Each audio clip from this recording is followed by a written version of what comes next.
bien la problématique est basée sur des faits et des solutions. S'il y a des questions. On va passer avec un micro. Quand on va l'avoir à la pile dans le micro.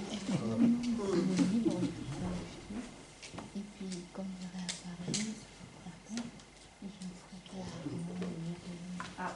Ben alors, vas-y, c'est Michel, c'est ça? Mets-toi debout, mais parle fort, s'il te plaît. Convaincre, ben, je ne sais pas. Vous l'avez très bien fait au niveau de Chizé, au niveau de votre environnement proche de Chizé. Vous l'avez réussi, je pense, parce que vous êtes nombreux à intervenir, c'est vrai que nous, notre préoccupation au quotidien, c'est de convaincre effectivement, mais sur des petits détails. Et j'avais une question très précise à vous poser. Tout à l'heure, vous avez parlé des ripisylves, c'est-à-dire les plantations d'arbres le long des rivières. Aujourd'hui, beaucoup d'agriculteurs, même s'ils ont accepté la pente enherbée au bord des ruisseaux et des rivières, aujourd'hui, ils acceptent mal l'idée de planter les arbres pour recréer cette ripisylve. Comment peut-on les persuader de l'efficacité de cette ripisylve pour le bénéfice de la rivière?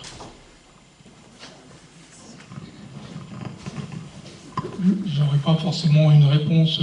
En fait, c'est le même paradoxe qu'avec les pesticides. Mettre des arbres alors, au bord d'une rivière ou au bord d'une parcelle. L'agriculteur, ce qu'il voit, c'est avant tout la compétition que va générer cet arbre pour la ressource en lumière, pour les plantes ou en eau, pour les cultures comme le maïs. Et effectivement, il y a des études qui ont été faites depuis longtemps là-dessus. En bordure immédiate de la haie, le rendement est un peu plus faible à cause de cette compétition. Mais au fur et à mesure qu'on s'éloigne de la haie, le rendement est au contraire plus fort. Alors, ça a été très bien démontré en maïs, et l'effet de la haie se projette à plus de 50 mètres du bord de la parcelle où les rendements sont plus élevés. Donc en fait, c'est presque le problème de fond, c'est que l'impression immédiate, soit à court terme, soit à courte échelle spatiale, donne l'impression d'une perte de marge, alors qu'en réalité, une vision à plus long terme ou plus globale montre que ces solutions, fondées sur la nature, comme les haies, sont plutôt bénéfiques, y compris pour l'agriculteur, non seulement pour ses rendements, mais aussi pour sa marge. Les haies dans la ripisylve, c'est exactement pareil. Donc la question, en fait, qui est posée, c'est comment arriver à convaincre les agriculteurs qui ont une vision qui est parfois à trop court terme ou à trop petite échelle spatiale et qui est purement économique, que ces infrastructures paysagères sont en fait non seulement cruciales pour l'environnement, la société de manière générale, mais même pour eux, y compris pour leurs propres parcelles. Le problème aujourd'hui, il est là. Nous, ce qu'on a mis en place, et ça avance très lentement, et donc c'est une limite de cette approche, je le reconnais volontiers, c'est d'expérimenter avec les agriculteurs. Alors expérimenter avec une haie, c'est un peu plus compliqué parce qu'il faut attendre 20 ou 30 ans. Expérimenter avec les pesticides, c'est plus faisable. Et ceci dit, ce qu'on a fait avec les pesticides, on a le résultat dans l'année, ça a petit à petit incité à les agriculteurs à voir un peu plus loin, et on commence à travailler avec eux sur des replantations de haies, justement. Alors nous, c'est pas au bord de cours d'eau parce qu'il n'y en a quasiment pas, mais donc avec des effets qui seront détectables dans 10 ans ou dans 20 ans. Donc petit à petit, en tout cas ceux avec qui on travaille, se réapproprient ces dimensions cruciales. Donc pour répondre à votre question, la preuve scientifique ne suffit pas, et elle existe. Dans le cas des ripisylves, il y a plein d'études, c'est non seulement bon pour l'eau, bon pour la qualité de l'air, bon pour le stockage du carbone, bon pour les rendements, enfin bon pour tout. Donc il y a des preuves scientifiques irréfutables là-dessus, mais la preuve scientifique, on le voit bien aujourd'hui, ne suffit plus, et quelque part, ça ne me choque pas plus que ça. Je veux dire, on n'est pas dans un monde où il n'y a que la science qui existe. Il faut d'autres choses, il faut du vécu. Et donc la seule solution que je vois, en tout cas celle qu'on met en place, c'est d'expérimenter avec les acteurs du territoire, les habitants, les enfants, les agriculteurs. Ça prend un peu plus de temps, ça demande de l'animation, il faut être derrière, il faut être présent sur le territoire.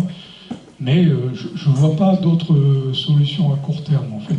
Et après, on peut imaginer que quand on a franchi un premier cap, et on l'a vu nous avec les agriculteurs par rapport aux pesticides, au début, il y a quand même eu un refus de nos résultats. Non pas un déni plutôt qu'un refus. C'est-à-dire que les résultats sont là, mais bon, les agriculteurs nous disaient oui, mais c'est sur des toutes petites surfaces ou c'est qu'une seule année. Voilà. Au bout de 10 ans, je dirais que ce déni n'existe plus et on commence à voir des agriculteurs modifier leurs pratiques, bien que si je devais être parfaitement honnête, et je vais l'être, je ne sais pas si c'est pas plutôt l'augmentation du cours des intrants, de l'azote et des pesticides aussi, puisque c'est de l'industrie pétrochimique qui les incite à diminuer l'utilisation. Mais peu importe, on peut peut-être se dire que grâce aux études qu'on a faites, qui ont montré que c'était faisable, ça les enjoint plus facilement à changer leurs pratiques. Voilà, donc on peut imaginer peut-être qu'à partir du moment où un certain nombre d'agriculteurs ou de citoyens ont changé leurs pratiques, quelques pourcents, on entend souvent le chiffre de 15-20% pour qu'il y ait une bascule complète des 70-80% restants. C'est un chiffre qui est un peu théorique, qui n'a jamais pu être vérifié en fait, mais on peut imaginer que peut-être petit à petit, en augmentant le nombre de personnes convaincues, ça va faciliter à un moment ou à un autre un basculement où, et là c'est un peu un commentaire un peu cynique, mais c'est peut-être notre environnement ou notre économie qui fera le levier de cette bascule. Mais même si c'était le cas, je pense qu'avoir fait des expérimentations un peu démonstratrices en amont, ça aidera. Ça lèvera un certain nombre de doutes, ça facilitera la transition. Il ne faut pas espérer, je crois, aujourd'hui, par le discours ou par la science, modifier les pratiques à l'échelle globale. Merci. On a une autre question ici.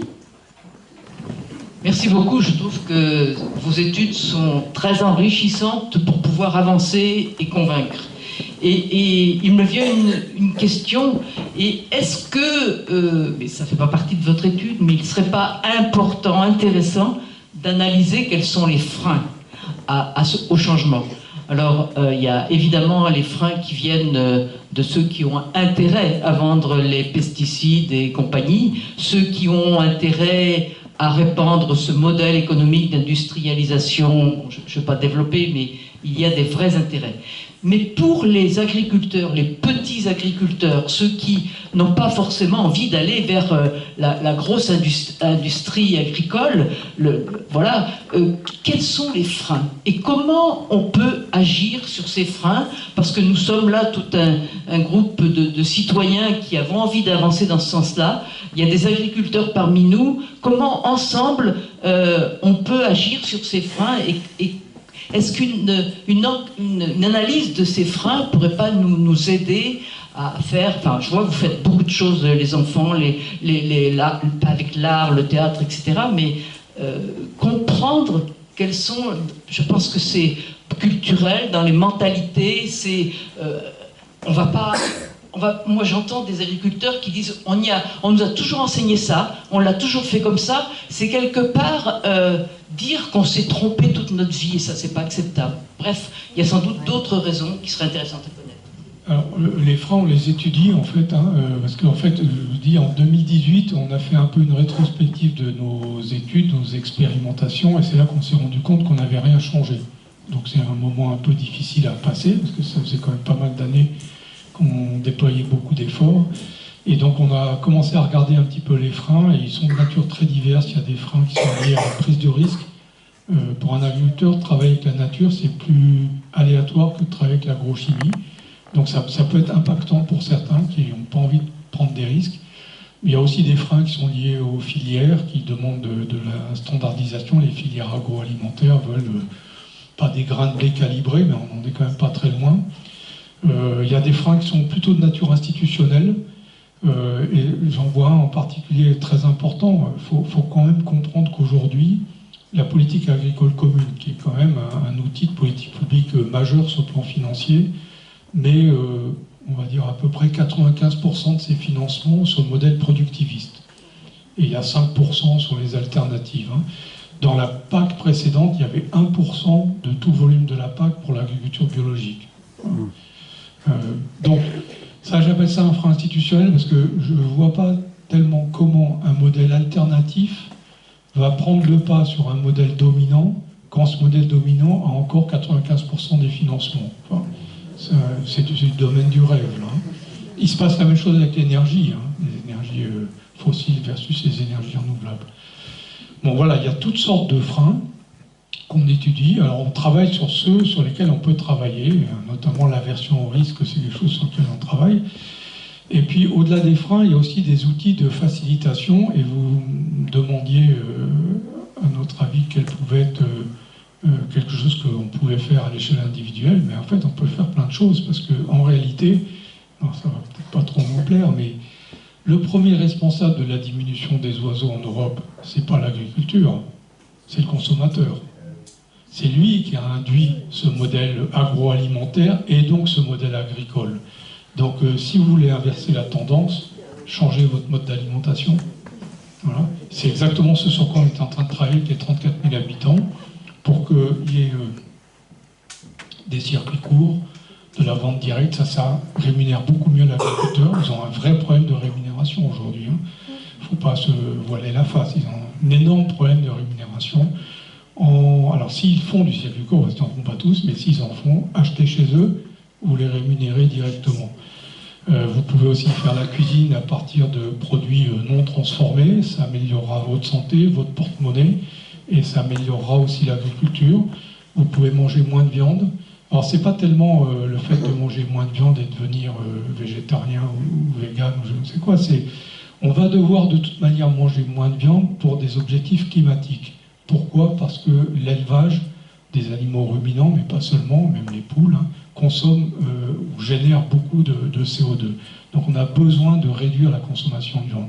Et en plus, il faut savoir que 70% des cultures qui sont produites, notamment par exemple en Poitou-Charentes, sont à destination de l'élevage.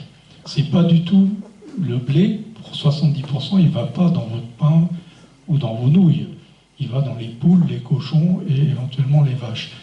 Donc réduire l'élevage et la consommation de viande, ça va libérer des terres. Très important. Et en libérant des terres, ça veut dire que vous pouvez produire éventuellement un peu moins. Par exemple, en bio, on produit moins de blé qu'en conventionnel.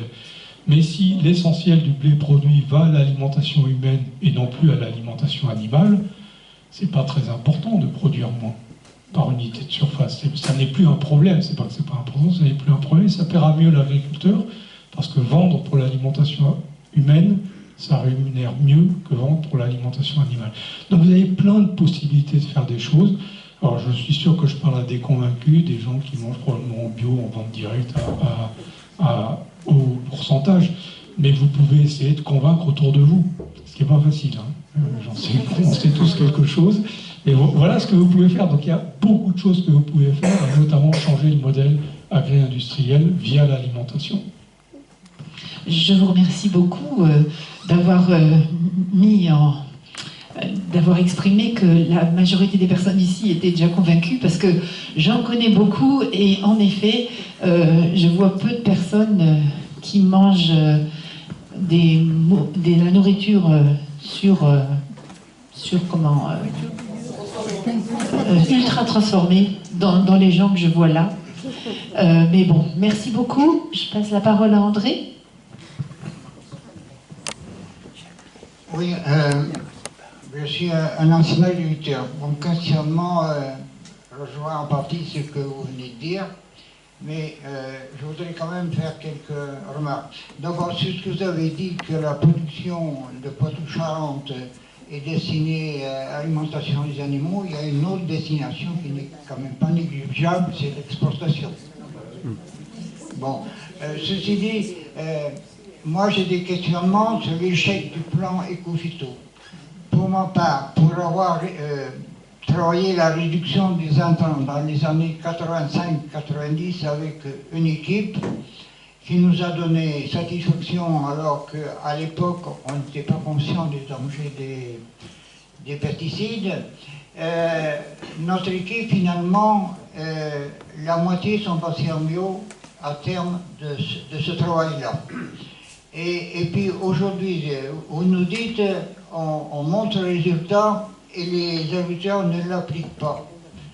Bon, ça, je comprends qu'il y a tout l'environnement, mais je voudrais approfondisse ce sujet-là, comment y arriver, et pourquoi ce plan éco-phyto, quand même, qui a été financé largement, a subi un échec aussi cuisant.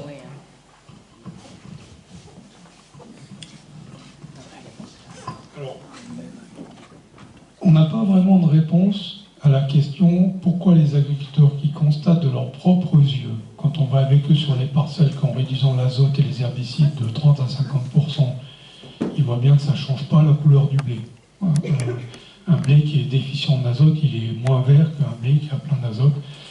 Ça ne change pas non plus la présence d'adventices. On a fait le test à plusieurs reprises, on leur a demandé, mais à votre avis, où est-ce que vous avez mis moins d'herbicides? Ils ne se souvenaient plus parce que c'est des petites placettes, et nous non plus. D'ailleurs, il faut qu'on regarde parfois nos carnets pour savoir quelle est la zone où il y a moins d'herbicides, parce qu'on ne détecte pas forcément qu'il y a plus d'adventices. Donc voilà, comment se fait-il que ces agriculteurs qui ont vu ça de leurs propres yeux n'aient pas changé leur pratique, ou alors uniquement la marge? On n'a pas de réponse satisfaisante par rapport à ça.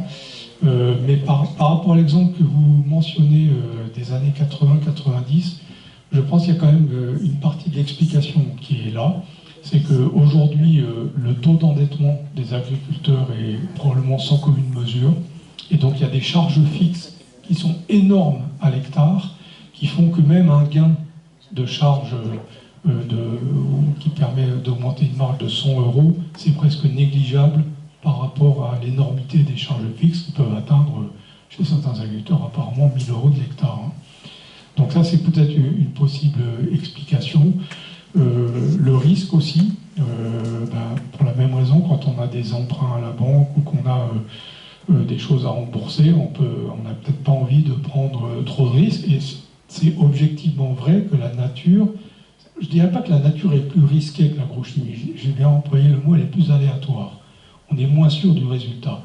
Et d'ailleurs, les bios font face à ce problème, et c'est pour ça que les bios, en fait, ils appliquent une règle de bon sens, et je ne mets pas tous mes œufs dans le même panier, et en moyenne, ils travaillent avec 10 ou 12 cultures dans leur rotation, quand des agriculteurs conventionnels, pas tous, mais une bonne partie d'entre eux sont à 3 cultures dans leur rotation. Donc évidemment qu'avec 3 cultures, on prend plus de risques quelque part. Si on a une qui échoue, c'est un tiers.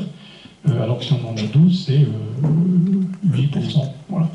Donc voilà, tous ces facteurs combinés, je pense, expliquent pourquoi le changement est lent. Et puis, il y a les autres paramètres que j'ai évoqués, autour des filières, de la transformation, et ainsi de suite. Voilà, et j'ai oublié votre deuxième question qui était sur... Si on avait une deuxième, je ne sais plus. Ah, le plan éco-phyto. Alors, le plan éco-phyto, c'est intéressant. Oui, je pense qu'on peut vraiment dire que c'est un échec, parce que je crois qu'il a été calculé que la France avait mis à peu près 1 milliard d'euros, pas par an, mais au total sur le plan éco-phyto, en tout cas quand l'évaluation a été faite, je crois, à mi-parcours. Donc on a mis quand même des sommes très importantes, ça n'a pas changé grand-chose. Alors, moi j'ai une proposition d'explication qu'on n'a pas plus réfléchi que ça, mais si vous regardez dans le plan éco-phyto, il y a éco. Et le éco de éco-phyto, je crois que dans l'esprit des gens qui l'ont mis en place et des agriculteurs qui ont essayé de l'appliquer, c'est économie d'intrants. Nous, quand on s'est intéressé au plan éco-phyto, derrière éco, on a mis écologie. Pas la même chose. Et écologie, pourquoi? Parce qu'on s'est dit que si on réduit les pesticides, la biodiversité va augmenter, et la biodiversité produit des services de régulation, la pollinisation, qui vont rétablir les rendements, peut-être au point, c'est ce que nos expérimentations ont montré, au point de pallier complètement aux pertes éventuelles liées à la réduction des pesticides. Donc l'écologie et les écosystèmes étaient, à mon sens, un point très important du plan éco-phyto qui n'a jamais été étudié. Jamais. Dans aucune ferme défi n'a été étudiée la flore adventice et les services de régulation liés à la flore adventice. Ils ont regardé exclusivement les pesticides et les rendements. Et je pense que c'est une grosse erreur. Parce que les agriculteurs, en plus, ont quand même un sens de la nature et de l'écologie. Et pour eux, je pense que ça aurait été très important de comprendre les mécanismes écologiques qui se mettaient en place grâce à la réduction des pesticides pour maintenir les rendements. Et peut-être ça aurait permis une diffusion plus large, peut-être pas un succès, mais une diffusion plus large au niveau des d'éco-phyto. Je voudrais faire une remarque. C'est l'environnement commercial des agriculteurs.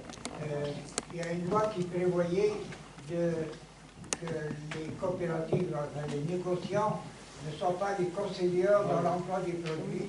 Et cette disposition qui voulait dire que le conseil devait s'emparer de la vente des produits. Et ça, c'est en train d'être mis complètement. Oui, c'est fait. Ça a été voté, ça fait partie de la loi du plan 1. La séparation des rôles des coopératives a été annulée. C'est fait.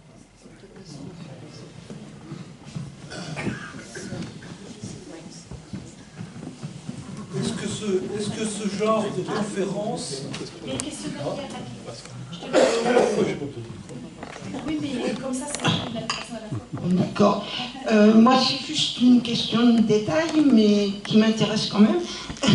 Donc, excusez-moi, mais c'est par rapport... Est-ce que vous avez testé un effet variété au niveau de vos essais de diminution des apports d'azote et de pesticides et l'effet sur les rendements, entre des variétés plus anciennes, etc. Et est-ce qu'il y a un effet aussi, des différences entre les graminées, etc. Est-ce que vous avez testé tout ça? Non, alors déjà, c'est pas vraiment des essais, hein, enfin, c'est pas des essais au sens habituel du terme, disons, c'était vraiment une collaboration avec les agriculteurs. Et donc on s'est mis dans les conditions des agriculteurs. Donc ceux qui avaient du blé tendre ou du blé dur, ou qui avaient de l'épeautre, parce que des bio ou d'autres types de céréales, on a pris ce qu'ils nous proposaient. Et même quand ils avaient plusieurs variétés, s'ils avaient envie de travailler plutôt sur le blé tendre que sur de l'avoine ou du sel, on leur a pas dit ah non, il faut du sel, sinon rien. Donc c'est vraiment, c'est en ce sens-là, c'est un type d'expérimentation qui est assez unique, hein, qu'on a développé avec les agriculteurs, qui est vraiment une collaboration.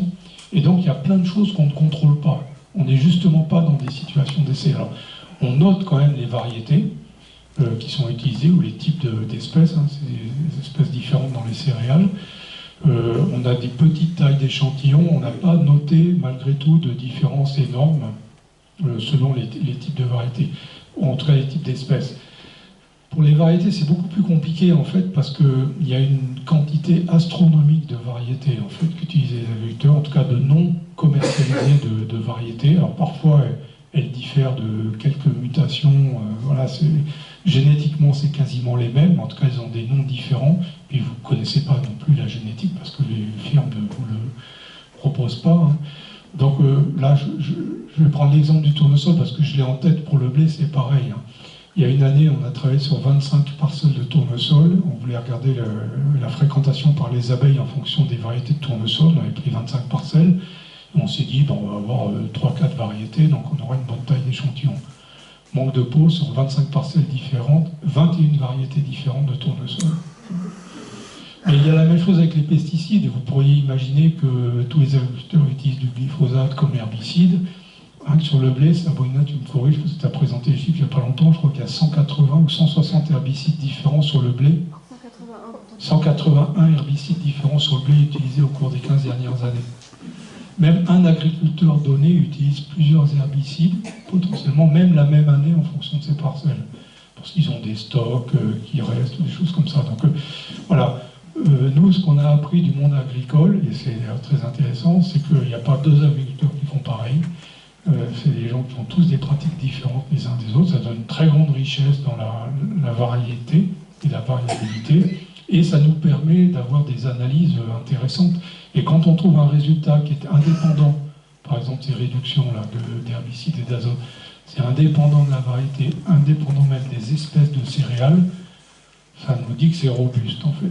Vu la variabilité de ce qui est utilisé, c'est que c'est des résultats robustes. Je ne réponds pas vraiment à votre question, j'y réponds par un détour, mais je vous dis, on n'est pas en situation d'essai justement. Est-ce que ce thème de conférence est abordé dans l'enseignement agricole? Devant là, on a des jeunes qui sont en lycée agricole, juste devant vous là. Tant mieux. Alors, on nous pose pratiquement systématiquement la question en disant, voilà, la génération prochaine d'agriculteurs sont dans les lycées agricoles ou dans les MFR. Dans une semaine ou 15 jours, je vais intervenir dans une MFR. On a fait souvent des interventions dans des lycées agricoles. On en a un dans notre zone qui est à Mel. Et alors j'espère ne pas froisser les personnes qui sont devant moi, mais j'ai quand même trouvé, même au lycée agricole de Mel, qui est quand même un lycée agricole dont la ferme expérimentale est en bio, comme beaucoup de lycées agricoles d'ailleurs en France aujourd'hui, j'ai trouvé l'accueil plutôt froid, on va dire. Ouais. Alors la ferme est en bio, je vais parler de Mel, mais je crois que il y en a d'autres dans cette situation. La ferme est en bio, les enseignants sont quand même plutôt dans une vision agroécologique et de transition de l'agriculture, mais beaucoup d'élèves viennent quand même du milieu agricole et sont quand même dans un schéma voilà, qu'on n'arrive pas vraiment à modifier. En tout cas, c'est pas à l'aide d'une intervention. Un cycle d'études, c'est 2 ou 3 ans. Si on y va une fois par an, voilà, pour intervenir par rapport à des centaines d'heures de cours, c'est un peu mon image de la PAC en fait. Hein. On porte un discours qui est assez différent, qui est assez inhabituel, mais qui est un timbre-poste minuscule dans un autre océan de volume d'enseignement. Donc je pense que ça a peu d'effet. Et en tout cas, j'ai jamais été comment dire, impressionné par le niveau d'écoute de ces questions-là. Voilà.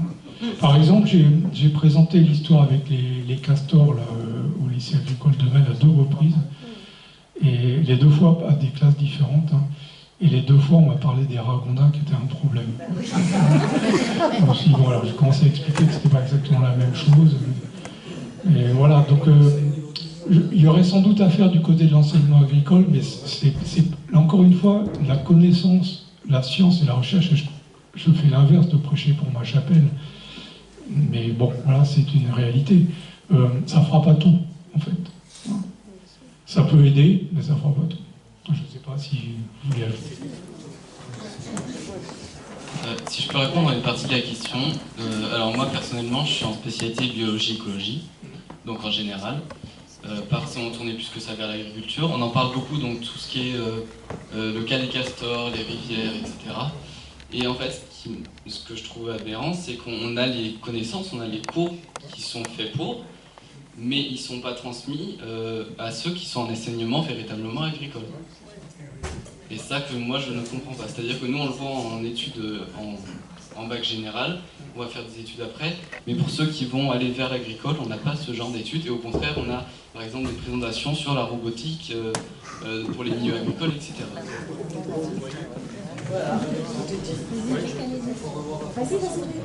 Je me permets de compléter. Personnellement, je suis en staff service et donc c'est plus orienté à l'école justement. Et Lilou, tu peux confirmer vu qu'on est dans la même classe. En agronomie, on voit plutôt. Dans les cours, ce qu'on a fait, c'est faire des calculs pour savoir combien il faut mettre d'intrants et des trucs comme ça. Et donc en fait, on est sur un modèle quand même assez conventionnel et ce qui fait qu'on ne voit pas beaucoup de choses en dehors de l'aspect conventionnel de l'agriculture. Voilà. Parce que j'avais le bon ressenti, même si j'ai pas eu de discussion aussi ouverte, mais voilà.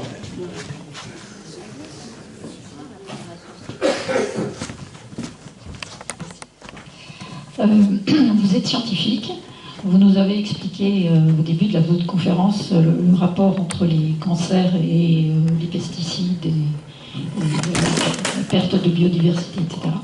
Et pourquoi est-ce qu'on continue au niveau national à nous expliquer qu'il n'y a pas de preuve de ces rapports? Vous donnez l'occasion de passer la parole à la spécialiste. Parce que donc on a quand même la chance d'avoir 2 chercheurs pour le PRIDA. En fait, c'est assez compliqué. Je pense que vous avez dû avoir connaissance du rapport INSERM 2021, où en fait les études ont été classées selon des preuves tangibles, potentielles et peut-être des soupçons de preuves. Parce qu'en fait, les études sont menées par des épidémiologistes qui ont besoin d'avoir des tailles d'échantillons énormes. Quand je dis énormes, c'est 30 000, 50 000 à la personne. Et qu'en plus, les cancers viennent de sources complètement différentes avec des facteurs. On voit bien que c'est compliqué de dissocier les facteurs prédominants.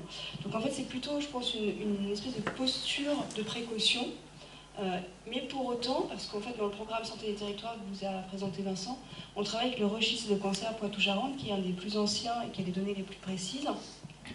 Et les études qu'on est en train de mener et que ce registre mène également en Charente, parce qu'il y a eu pas mal de cas de cancer pédiatrique, notamment chez les enfants, cancer de testicules, qui sont assez importants dans certaines zones, commence à montrer des liens assez forts, corrélatifs certes, mais en tout cas des liens très forts, d'usage de pesticides avec des incidences de cancer. Et nous, en fait, avec le travail qu'on a mené depuis plusieurs années, notamment on a des enquêtes qui sont réalisées auprès des exploitants agricoles depuis 2006, donc on a des informations sur les pesticides qui ont été épandus dans les parcelles, donc on a une très bonne connaissance à la fois dans le temps et dans l'espace des pesticides épandus. On corrèle en fait ces informations spatialisées avec les incidences de cancer qui sont connues à l'adresse précise, et les premiers résultats qui sont en tout cas en cours d'analyse semblent aussi montrer des liens spatiaux entre l'usage de pesticides, certains pesticides, et l'apparition de cancer. Voilà, donc je pense qu'on va pouvoir aller vers des résultats, mais c'est des études qui n'ont jamais été menées parce qu'en fait, la science travaille en silo. Donc voilà, d'une part, il y a les cancers et les causes qui sont le plus souvent recherchées sont des causes qui vont être liées à nos pratiques, notamment le tabac, l'alcool, et les éléments qui sont liés à l'environnement commencent simplement à être pris en compte. Et notre collègue, qui est hématologue à Poitiers, est un peu vu comme un ovni en fait dans le milieu médical de commencer à prendre en compte des facteurs environnementaux tels que l'usage des pesticides dans l'apparition et l'incidence de cancer. C'est vrai que les journées dédiées au cancer, j'ai remarqué dans tous les médias, il y a très peu. On parle tout le temps du tabac, de l'alcool, mais les conditions environnementales, ils disent non, on ne sait pas, on ne sait pas. Voilà. En fait, ils ne savent pas parce qu'ils n'ont pas regardé. Voilà. Ça n'a pas été étudié. Ouais. C'est ça la bonne réponse en fait. On ne l'a pas étudié. Mais il y a quand même pas mal. Et donc, il y a des données. En fait, moi j'étais assez étonnée parce que dans le cadre du programme, on utilise des indicateurs de santé, notamment chez le microbiote intestinal. Et apparemment, il y a 2 études à l'échelle mondiale qui ont été menées sur les liens entre pesticides et microbiote intestinal. Rien n'a été encore mené. Voilà. Donc c'est quelque chose en tout cas c'est un pan de la connaissance qui reste encore à être démontré. Et d'autre part, je profite d'avoir le micro. Tout à l'heure, effectivement, on faisait la remarque ici, forcément, les personnes sont proches de l'agriculture bio, se nourrissent, sont conscients du problème vraiment. Et vous apportez de l'eau de notre moulin, ça c'est évident. Mais 51 millions de Français habitent en zone urbaine. Et qu'est-ce qui leur est offert pour s'alimenter? C'est des grandes surfaces, où le rayon bio est tout petit, où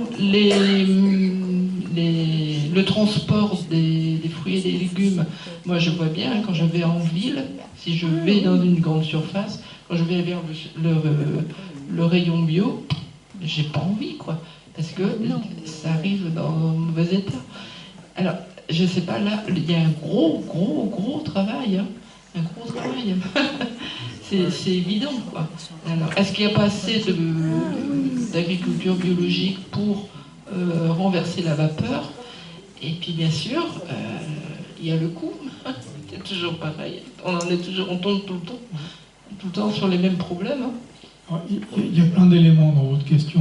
Déjà, nous, on est en territoire rural, notre labo est en territoire rural et on a choisi de travailler sur le territoire rural.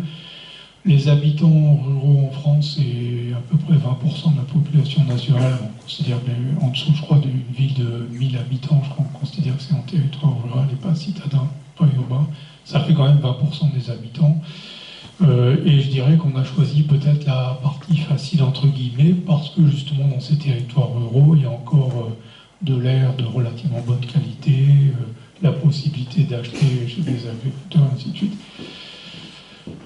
Je concède tout à fait qu'en ville c'est complètement différent, mais on ne peut pas être partout. Donc voilà, c'est pour ça que je dis on a pris la partie facile. Il y a des gens qui font des études en ville, ça ne veut pas dire qu'il n'y en a pas. Il y a d'ailleurs pas mal d'habitants dans les grandes villes qui mangent en bio. Il ne faut pas croire que c'est un désert de nourriture en agriculture biologique, les grandes villes, mais c'est un processus complètement différent parce que il y a un déséquilibre énorme dans les villes entre l'offre et la demande. Il n'y a pas assez d'offres pour la demande et les prix en bio flambent. Et d'ailleurs, il y a des chaînes de magasins spécialisés qui existent dans les villes parce qu'il y a très peu d'agriculteurs bio qui vont dans les villes pour vendre directement. Et effectivement, dans les villes, non seulement il y a ce déséquilibre, mais donc il y a aussi cette augmentation tout à fait substantielle des prix qui freine du coup la massification ou l'accès à la nourriture biologique pour les habitants des villes, qui est un problème en soi. Il y a une inégalité par rapport à l'alimentation, particulièrement en ville, qui existe beaucoup moins à la campagne. Elle existe même, je dirais pas à la campagne, parce que nous on a bricolé entre guillemets un observatoire des prix à l'échelle de notre zone atelier, et on constate que les prix en vente directe, y compris en bio, sont moins chers que les grandes surfaces. Et c'est valable pour tous les types de production, même la viande, le fromage, le pain, le lait, les œufs.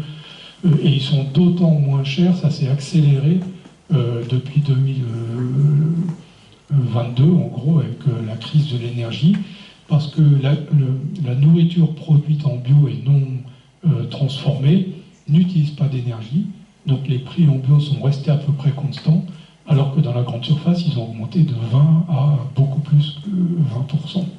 Donc l'écart est de plus en plus important, et on a affaire à un véritable paradoxe qu'on constate aussi, parce que je ne vous en ai pas parlé, mais on fait beaucoup d'enquêtes auprès des habitants pour savoir comment ils mangent, comment ils voient leur santé, la nature, ainsi de suite. On constate plutôt une érosion de la consommation vente directe, y compris sur notre zone, donc en milieu rural, alors que l'offre est restée aussi importante.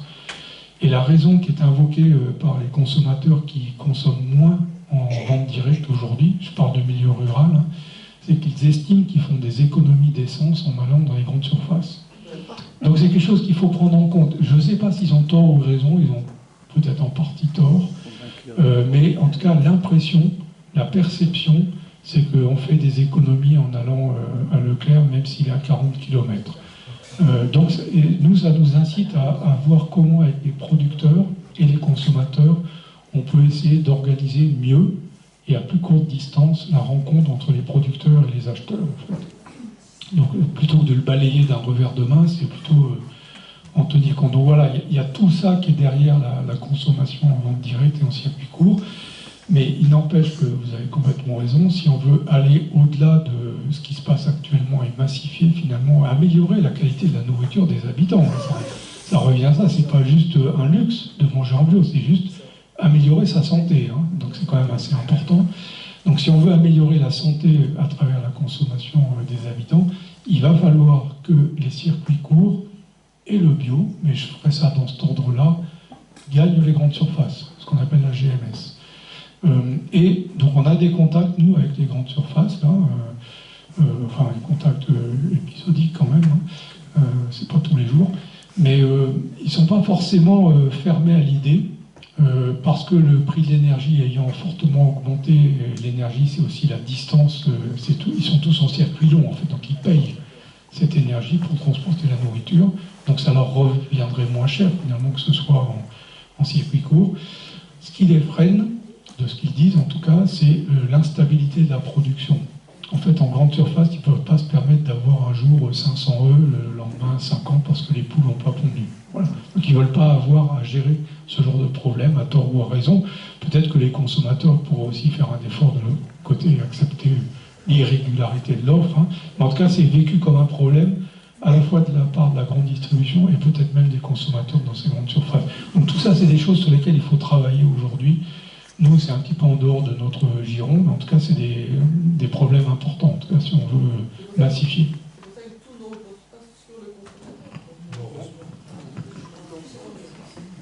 Oui, j'ai le micro ici. Tout d'abord, je voulais vous remercier pour cette conférence bien complète. Et après, il y a un point qui m'a dérangé, donc je me permets de mettre en question votre affirmation. Que donc la consommation de viande et donc, est un problème parce que l'élevage produit beaucoup de CO2. Et selon mon expérience, le problème c'est la façon de l'élevage. Donc c'est l'élevage comme majoritairement il est pratiqué aujourd'hui car si on revient à un élevage autre à 100% l'herbe, les animaux sur l'herbe, ça augmente même la biodiversité sur les parcelles. Et donc on peut tout à fait se permettre de continuer à manger de la viande, et c'est même important en fait.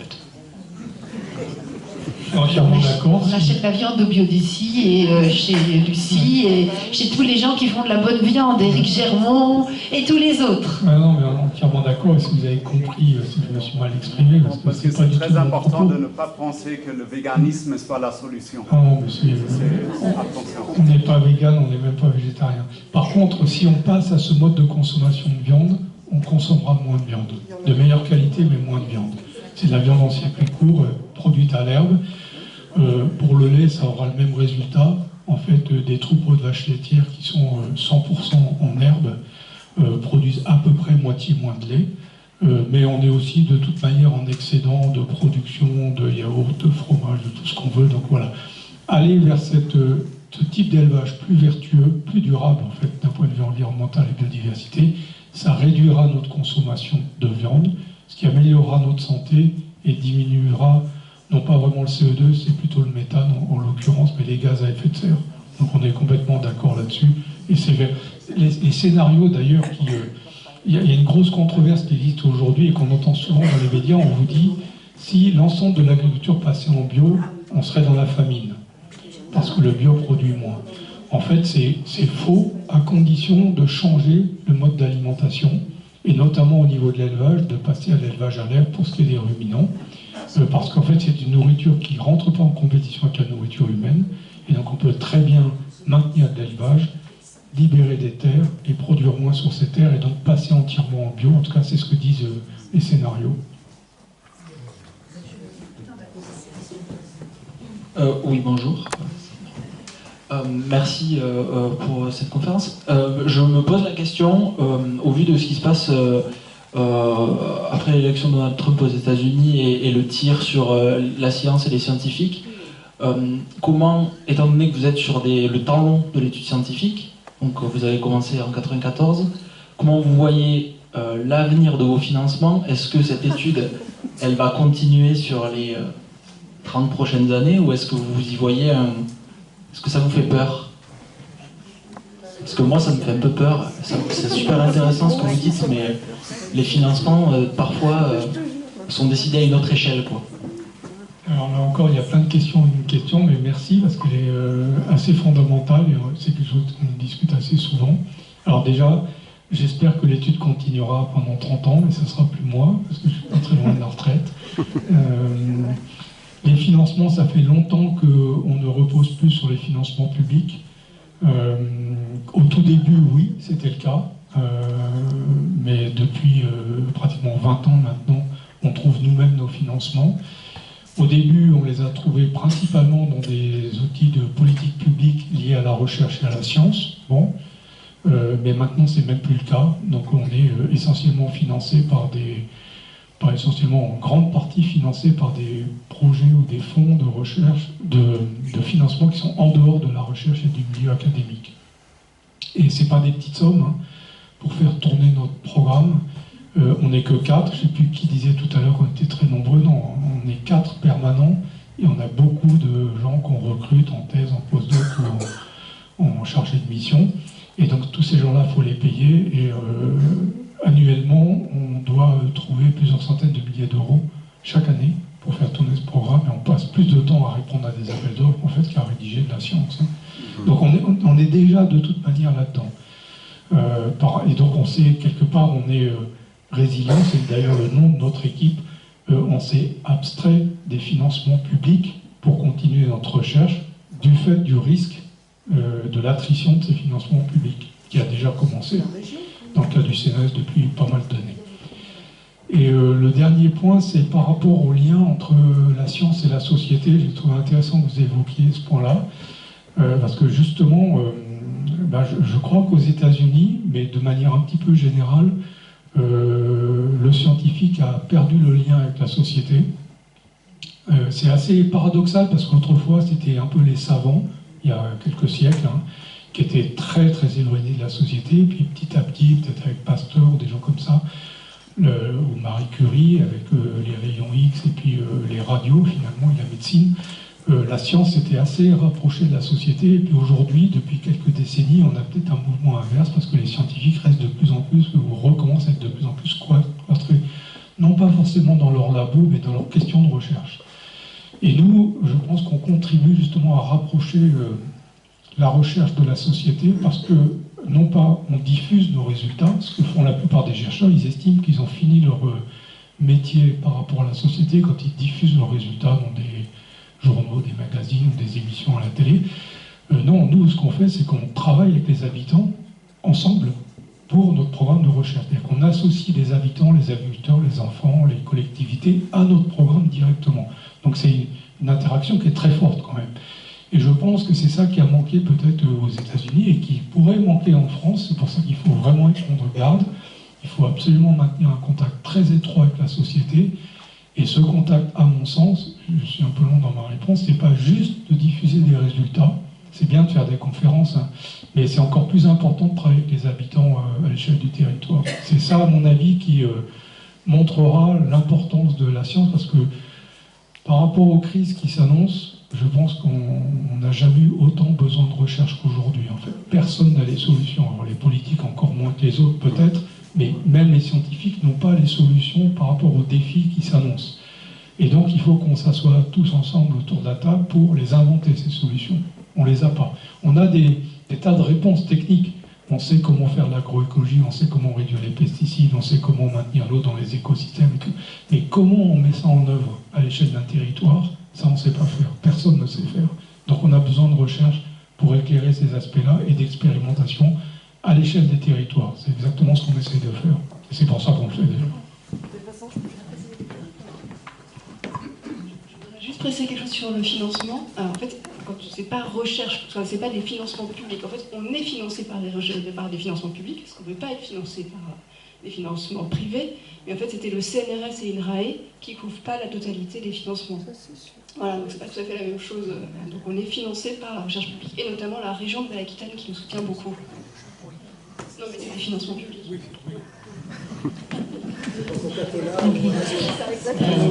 On a aussi des financements par des ONG. Enfin, la LPO, par exemple, finance une partie de nos recherches. C'est pas un financement public. Bon, c'est pas énorme, hein, mais on a diversifié. C'est juste que je veux dire que c'est pas privé. C'est pas de la recherche privée. Je vais faire appel aux gens de la salle qui étaient là l'année dernière et qui ont rencontré Éric Germont pour m'aider à rapporter une conversation qu'on a eue avec lui. Éric, il a été primé au moment du salon de l'agriculture en agroécologie. Il élève des bœufs à l'herbe. Et il est absolument autonome sur son exploitation.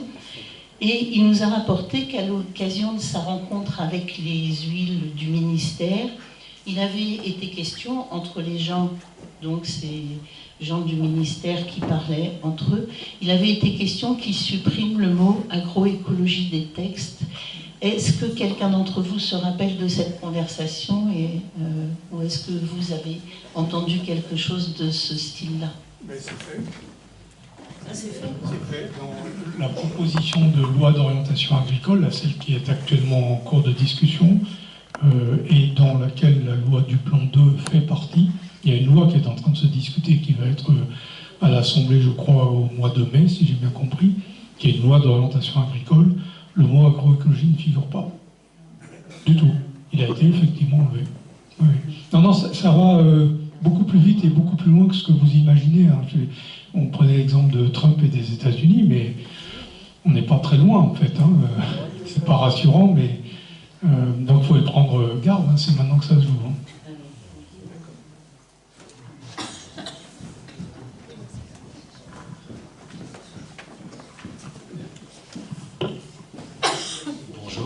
Merci encore pour cette conférence.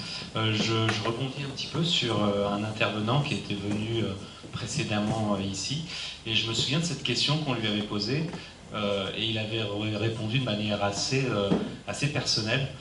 Et un peu pour aller dans le sens de la question sur Trump et de la peur que ça peut susciter, j'ai un peu la même question que il y a 2 ans ou 3 ans.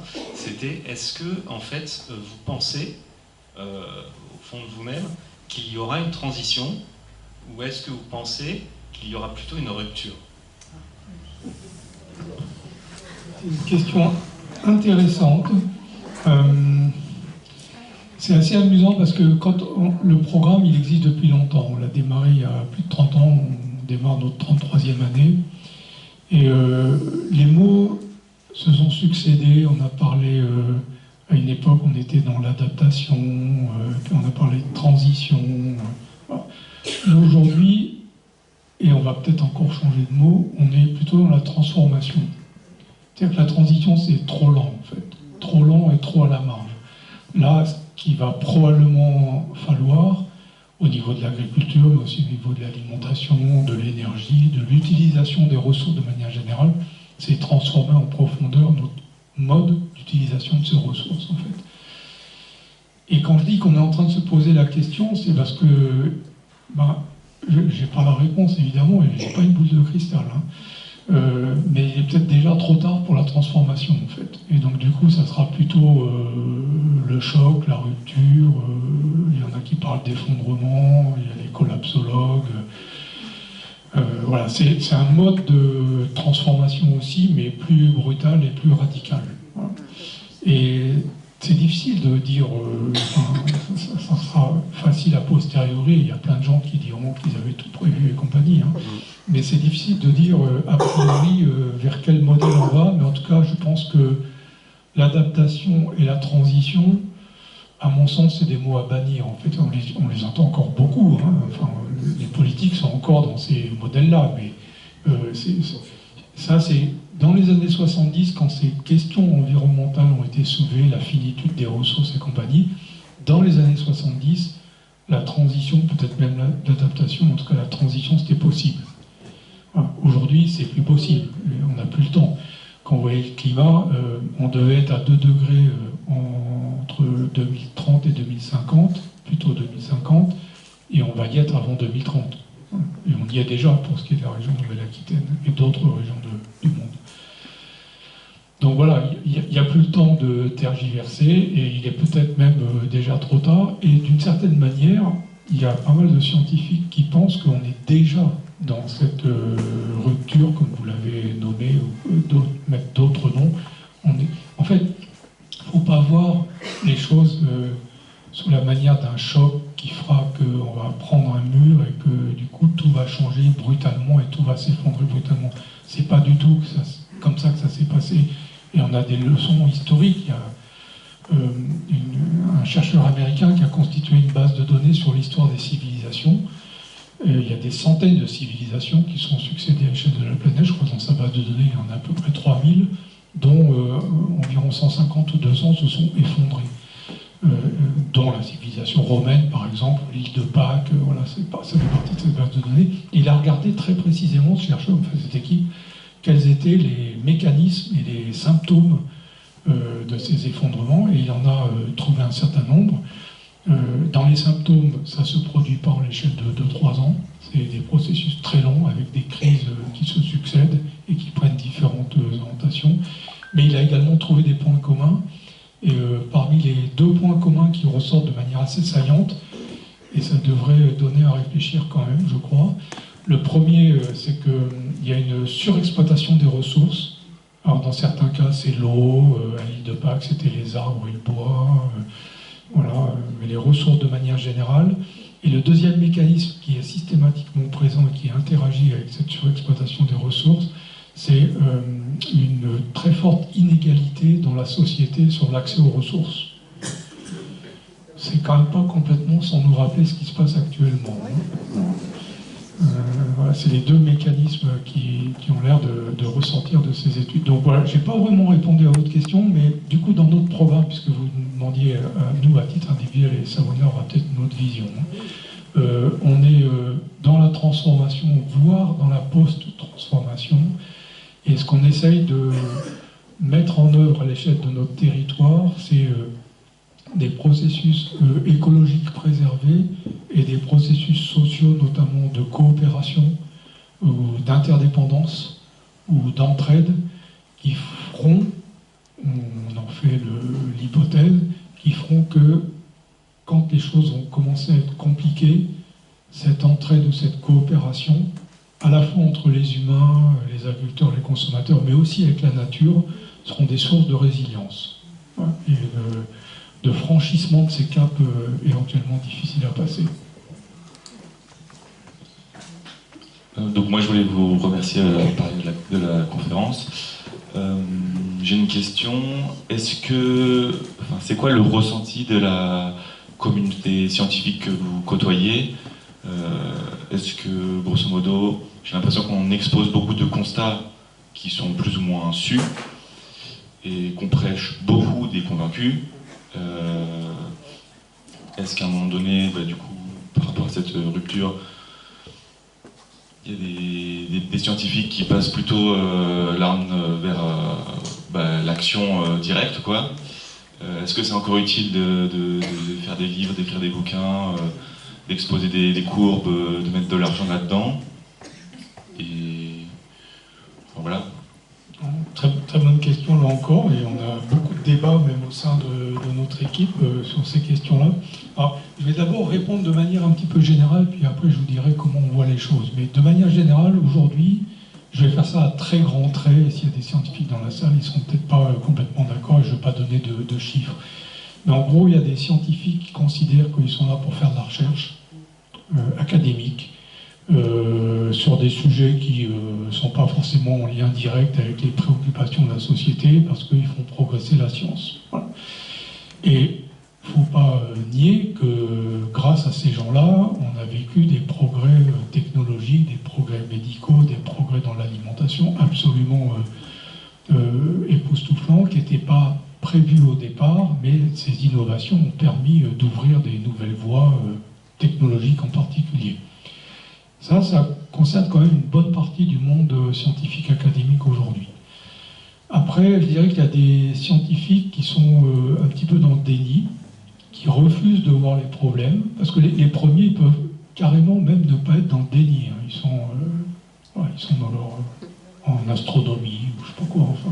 Voilà. Il y en a aussi qui sont dans le déni. Alors par exemple, dans les écologues, ils sont quand même forcés de constater que la biodiversité s'effondre, mais ils continuent à travailler dans des parcs nationaux, dans des îles lointaines, où il n'y a pas l'impact de l'homme. Moi, c'est ce que j'appelle les scientifiques dans le déni. Je ne mets pas de chiffres derrière, mais il y en a. Il y a des scientifiques qui considèrent qu'ils font leur action, leurs bonnes actions, en alertant l'opinion publique. Il y en a beaucoup. En signant des pétitions, en agitant des chiffons, des alarmes, et ils pensent que voilà, ils ont déjà fait beaucoup en alertant. Ça, il y en a pas mal. Il y a beaucoup de pétitions signées par des milliers de scientifiques en France ou des dizaines de milliers à l'échelle mondiale. Et puis il y a des scientifiques, un peu à l'instar de ce que vous avez dit, qui disent non, moi je vais rentrer dans l'action. Ils entrent dans la rébellion en fait. Il y a des mouvements scientifiques, Sciences en rébellion par exemple, internationaux, où ça va jusqu'à la démission d'un certain nombre d'entre eux, où ils sont parfois mis à la porte. Donc ils rentrent en action plutôt offensive, on va dire. Et alors maintenant, je vais vous répondre sur nous, ce qu'on fait dans notre programme. On a décidé d'aborder une question sociétale majeure qui est de répondre aux défis environnementaux, économiques, climatiques, de l'eau, de l'énergie à l'échelle d'un territoire rural, en jouant notre rôle de scientifique, qui est de chercheur, en l'occurrence, qui est d'essayer de trouver des solutions. On ne le fera pas tout seul, c'est impossible. Donc on associe les habitants du territoire et les non-humains.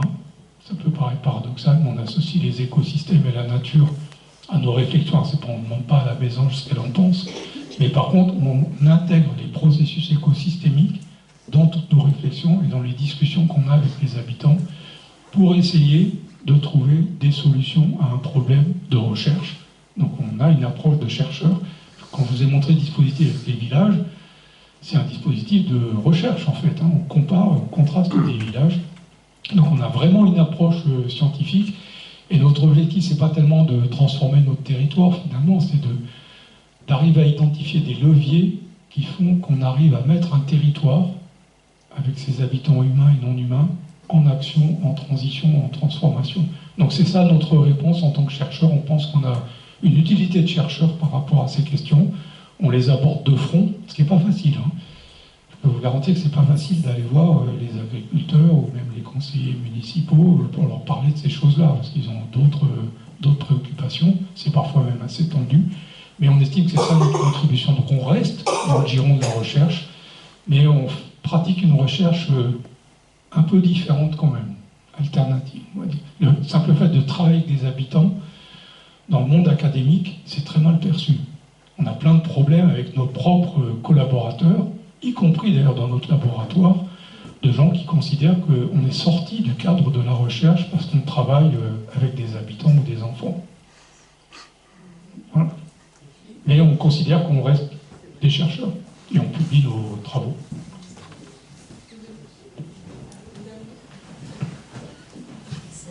Je veux dire, avez-vous tenté de faire des conférences dans les coopératives agricoles? Non, mais je vous assure que c'est pas... Oui, je crois que... Ça paraît comme ça rigolo, mais moi je sais que j'ai côtoyé des techniciens agricoles qui aujourd'hui à la retraite sont complètement en bio. Non, mais comme je vous ai dit, on ne croit pas tellement à la vertu des conférences et à la diffusion des connaissances. Avec les coopératives, on essaye de travailler avec eux. C'est pas aller faire des conférences. Enfin, on pourrait, mais ça aurait le même effet que dans les lycées agricoles. Donc on essaye plutôt de travailler avec eux sur un autre modèle. Là, on a évoqué la loi Egalim, en fait, une partie de la loi Egalim qui était la séparation du conseil et de la vente dans les coopératives. On essaye de travailler avec les coopératives dans ce nouveau contexte, ce qui n'est pas facile, hein, parce que les coopératives, elles ont des objectifs économiques extrêmement marqués. En fait, c'est des entreprises financières, les coopératives. Hein. C'est plus du tout la coopérative d'il y a 50 ans. Ils ont encore plus omnubilé, je dirais, par le chiffre d'affaires et la finance et les marchés que les agriculteurs. Hein. Voilà, donc. Mais en même temps, s'ils se rendent compte que leur modèle économique n'est pas durable à long terme, ou que l'agriculture, parce que les sols sont de mauvaise qualité, on les a rendus de mauvaise qualité, vont plus beaucoup produire, et que même mettre de l'azote, ça suffira plus. Comme ce sont des entreprises, ils sont très réactifs, et donc ça peut être intéressant de travailler avec eux, et on le fait. Des petites ou des grosses, en bio, pas en bio, voilà. C'est pas des partenaires faciles, parce que leurs codes ne sont pas les nôtres, et eux, ils ne font pas de la recherche. Hein. Autant un agriculteur, il est tout le temps en train de tester des choses, et on discute très facilement avec eux, parce qu'un agriculteur, c'est un expérimentateur, en fait. Ils passent leur temps à expérimenter des choses. Les coopératives, elles n'expérimentent pas beaucoup. Hein. Ils ont des chiffres à faire rentrer. Voilà. Donc on ne peut pas se lancer dans des expérimentations, par exemple, avec des coopératives, ce qu'on fait avec des agriculteurs. Mais on essaye quand même de travailler avec eux, plutôt que d'aller faire des exposés, en fait. Parfois, ça peut commencer par ça, effectivement. Hein.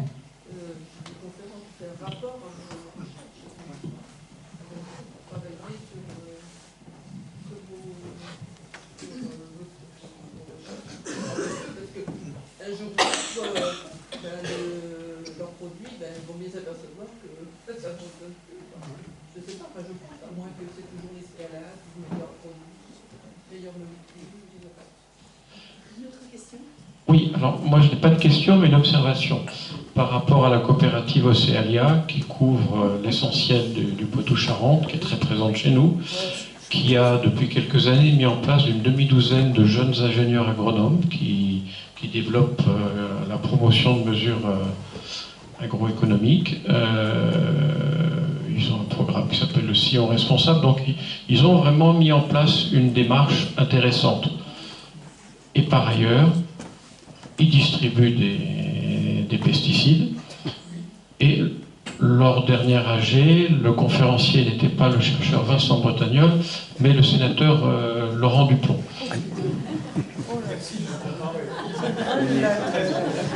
Et du coup, on est allé l'accueillir et on a fait une petite séance au au monument aux morts pour parler de tous les morts que la loi du plomb allait faire chez les oiseaux et chez les insectes. Donc merci Laurent de nous avoir permis de reparler de cette belle matinée au monument aux morts de Jarnac.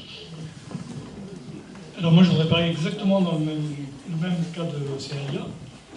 Je rencontre par hasard un chauffeur de bus qui a travaillé 25 ans chez Océania, et à 50 ans il a attrapé un cancer.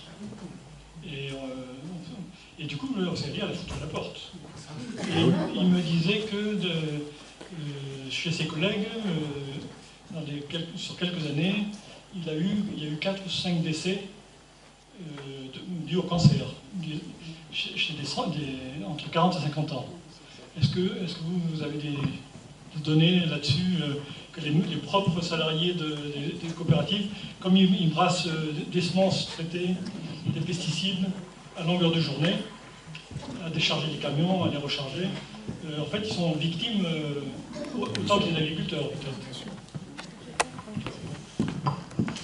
Alors on n'a pas d'informations très précises sur les coopératives, mais en fait il y a plusieurs études qui montrent, et maintenant de manière factuelle, on disait tout à l'heure que parfois il y avait des doutes, mais là il y en a pas de doutes, des cancers, notamment des cancers, tout ce qui est lié aux leucémies, cancer du pancréas, cancer du poumon, chez les agriculteurs, avec une augmentation assez significative du taux de décès. Et il y a même une étude qui a été menée à Montpellier par des chercheurs qui montre qu'il y a un deuxième effet de l'exposition aux pesticides chez les agriculteurs, que les agriculteurs qui sont exposés aux pesticides répondent moins bien à la chimiothérapie que ceux qui ne sont pas exposés. Mais là, c'est des salariés de Oui, mais en fait, on n'a pas la réponse. Mais vu qu'ils doivent être exposés aux pesticides, je veux dire, voilà, on peut faire des liens. Voilà, on peut faire des liens, mais j'ai pas connaissance, en tout cas, d'études qui se sont spécialement intéressées au cas de... Mais on l'aura peut-être avec l'étude qu'on mène avec le registre des cancers Poitou-Charentes, puisqu'en fait, ils ont les informations sur les métiers, les professions des personnes qui ont des cancers. Est-ce que la MSA a les données? Alors la MSA a peut-être les données, mais je les ai contactés à plusieurs reprises et pour l'instant la porte reste bien fermée. D'accord. Donc ça veut dire qu'ils ont les données. Juste pour rebondir sur la question des pesticides, parce que vous nous avez dit tout à l'heure qu'on retrouvait du DDT 50 ans après l'interdiction de l'emploi de cet agent dans des poussières de maison. Alors moi, je trouve ça très très étonnant. Ça, c'était dans quel endroit? Des vieilles maisons, des nouvelles, Parce que si le DDT qui a été interdit depuis 50 ans se retrouve dans les poussières de maison, qu'en est-il d'autres pesticides? Donc, du coup, ça pose la question sur l'exposition permanente à ces substances-là. Alors, en fait, là, ce sont des résultats sur 77 habitations de 4 communes d'habitants qui vivent dans des maisons anciennes ou des pavillons, avec des communes qui sont en périurbain et des communes qui sont plus au milieu agricole, et certaines qui sont dans des paysages assez riches en agriculture biologique et d'autres qui le sont moins. Et donc dans 100% des 77 habitations, on a effectivement retrouvé du DDT dans les poussières qui sont prélevées sur le sol, les meubles bas et les meubles hauts. Donc en fait, même sur le sol, on voit que même en nettoyant, il y en a toujours. Donc voilà, on retrouve le DDT. La deuxième molécule qui est retrouvée dans 90% des habitations, c'est l'imidaclopride, qui est aussi un néonicotinoïde comme l'acétamiprid, interdit en agriculture depuis 2018, mais toujours utilisé à la fois dans les produits domestiques et dans les produits vétérinaires. Par exemple, les colliers anti-puces des chats et chiens, il y a de l'imidaclopride dedans. Donc là, on peut questionner la cohérence des réglementations. Et puis ensuite, on retrouve aussi des pesticides qui sont plus des pesticides qui sont beaucoup vendus pour l'usage agricole, comme des herbicides, la clonifème, qu'on retrouve dans beaucoup d'habitations aussi, de l'ordre de 80% des habitations. Et on retrouve aussi des fongicides, mais là c'est plus compliqué de connaître la source parce qu'ils sont à la fois utilisés en traitement de bois et aussi en agriculture, c'est notamment le cas de l'épicopyrdolazole, bon, vous avez compris. C'est tous des noms compliqués. Donc ça veut dire que, on peut imaginer que ces substances-là sont dans l'air. Alors en fait, il y a plusieurs possibilités. C'est soit elles sont encore restées très longtemps dans le sol, emprisonnées, et puis voilà, elles sont libérées. C'est soit effectivement au travers de la pluie Alors dans l'air, on fait aussi des suivis dans l'air. Pour l'instant, on n'a pas les résultats sur le DDT, donc je ne peux pas vous dire. Si elles pénètrent dans les maisons et qu'on les retrouve sur des meubles. Oui, alors en fait, les résultats qu'on trouve pour l'instant sur les comparaisons des molécules dans l'air et dans les poussières sont anticorrélés, c'est-à-dire que les molécules les plus fréquentes dans l'air sont les moins fréquentes dans les poussières et inversement. Donc voilà, c'est ce qu'on est en train d'essayer de comprendre. Et puis après, il y a d'autres utilisations, notamment les produits domestiques. Alors là, pour ceux qui sont interdits, c'est pas le cas. Mais après, ça peut être aussi des molécules qui viennent d'ailleurs, puisque le DDT est encore autorisé en Chine et en Inde et dans certains pays d'Afrique. Juste pour compléter cette étude sur les poussières, donc 100 molécules ont été recherchées, 97 ont été retrouvées. Donc ça vous donne une idée de ce qu'il y a. Et en moyenne par habitation, c'est une quarantaine de molécules, je crois, en moyenne générale. Non, ça dépend vraiment des habitations. Oui, mais en moyenne générale. En fait, c'est 20 dans une commune et jusqu'à autour de 60 dans une autre commune. 40 en moyenne. Est-ce qu'il y a une relation avec les pratiques agricoles dans les communes en question En fait, dans la commune qui a le plus d'agriculture biologique, on retrouve une relation avec la quantité d'agriculture biologique. La commune qui a le plus d'agriculture biologique dans son paysage, on a en moyenne moins de molécules retrouvées dans les habitations. Celle qui en a le moins, donc qui a plus d'agriculture conventionnelle, on trouve plus de molécules. Mais par contre, quand on regarde les quantités des molécules, on ne voit pas d'effet de la quantité d'agriculture biologique. Donc là, en fait, on va regarder un peu plus en détail en retirant aussi les molécules qui sont plus utilisées en agriculture pour pouvoir essayer d'aller un peu plus loin sur les liens avec les usages agricoles. Et juste pour finir sur le DDT, c'est des résultats pour l'instant qui ne sont pas encore complètement consolidés, mais il semblerait qu'il y en ait aussi chez 100% des habitants dans les cheveux. Il y a 55 habitants, voilà. 100% voilà. Donc voilà, c'est une molécule qui est ultra présente, mais si vous voulez, ce qu'on essaye de voir avec les habitants quand on restitue ces résultats, c'est pas tellement d'essayer de comprendre pourquoi il y a telle molécule dans telle maison, est-ce que c'est parce qu'elle est vieille ou que c'est une maison récente. C'est plutôt, il y a des pesticides partout, en grande quantité, dont certains très nocifs, d'autres interdits depuis très longtemps. Et donc la question, à notre sens, et c'est celle qu'on essaye de transmettre aux habitants, c'est comment en sortir, comment travailler avec les agriculteurs pour qu'ils arrêtent d'en utiliser, plutôt que d'essayer de savoir s'il faut nettoyer les poussières, fermer les fenêtres, parce que rien de tout ça ne marchera. En fait, elles sont partout, ces molécules. Alors, si vous le voulez bien, on va peut-être s'arrêter là. Vous êtes tous invités, bien sûr, à boire le verre de l'amitié et partager quelques douceurs avec nous.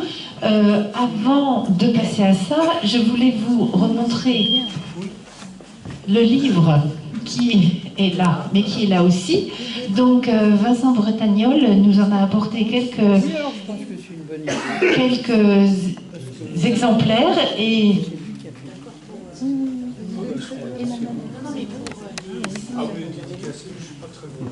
ah, il veut bien les dédicacer. Vous avez remarqué l'enthousiasme, mais voilà, est-ce qu'on peut peut-être l'applaudir et le remercier chaleureusement?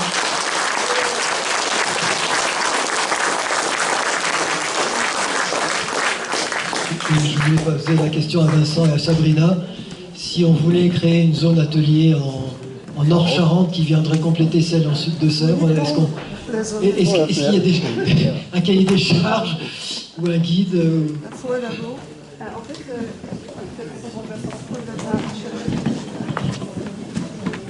En fait, les zones ateliers, c'est des infrastructures de recherche qui sont labellisées par le ministère de la Recherche. Donc, il y en a 16 actuellement en France élargie, parce qu'il y en a en Guyane, même en Afrique. Après, je pense que des actions citoyennes sur le territoire, avec justement pour recréer du lien et réfléchir ensemble à des solutions, on serait très intéressés pour que vous fassiez, qu'on puisse comparer et qu'on ait plusieurs territoires justement un peu pilotes et qu'on puisse créer un réseau effectivement. Donc ça, je pense que vous n'avez pas besoin de... Vous pouvez écrire cette atelier si vous voulez sans labellisation, sans recherche, mais je pense que c'est faisable. Merci. Génial.